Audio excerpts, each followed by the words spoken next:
Out front tonight, the shooter's ex-wife, Satora Yousufi. And Satora, thank you very much for being with me tonight. What went through your mind when you heard the man you had been married to, your ex-husband, was the shooter? Shock, to say the least. I was shocked. I really couldn't believe it. Could you believe he would ever do something like this, Satora? No, not from the time that I was with him, because this is too huge. When you think in your head, Satora, about what happened in the brief time that you knew him, you were husband and wife. His family has said he was Yes. not religious. People around the nation, people around the world, the grieving families, they are all desperate to hear what could have caused him to do this. What do you think it was? Well, you know, our marriage, I mean, my experience with him was, in the beginning, a normal relationship. He was normal, he was funny, joking, very open. After we married, after about a month of marriage, he began showing another side of himself that I had never seen before. He had confessed to me that he used steroids before and at that time had stopped.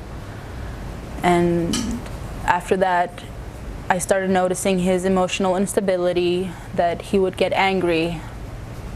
One minute he would be fine, and another minute he would be really angry, violent, and would have his fists clenched.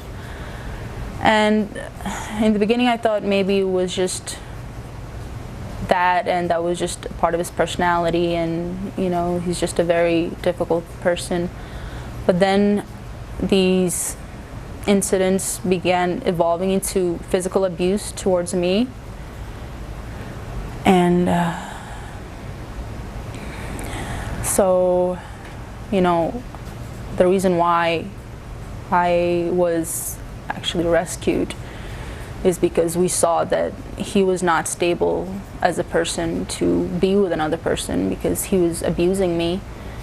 And you know, that just shows somebody's instability, somebody's disturbance within themselves. I don't know any healthy or balanced person that would want to abuse another being, much less their loved one. So for me, that's the only, you know, relation that I see, is that instability, the mental illness that was already evident back 7-8 years ago, that just evolved to this insanity. Satora, the Orlando Sentinel reports that he visited the nightclub Pulse, where we are tonight, at least a dozen times. Why do you think he was going there regularly to a gay club? Well, you know, when we had gotten married, he confessed to me about his past that was recent at that time, and that he very much enjoyed going to clubs and the nightlife, and there was a lot of pictures of him. So, you know, I feel like it's a side of him or a part of him that he lived, but probably didn't want everybody to know about. Do you think he was gay? I don't know. He never personally or, you know, physically made any indication while we were together of that. But he did feel very strongly about homosexuality. What do you say to the victims, to the families who have so tragically had their lives changed completely, people who have lost their lives? You know, in the beginning, when I first heard this story, this news, it was really difficult for me, and I couldn't stop crying, because more than anything, that's what I felt. The pain, the intensity, and the questions that are going on from all the loved ones, all the families of the victims. And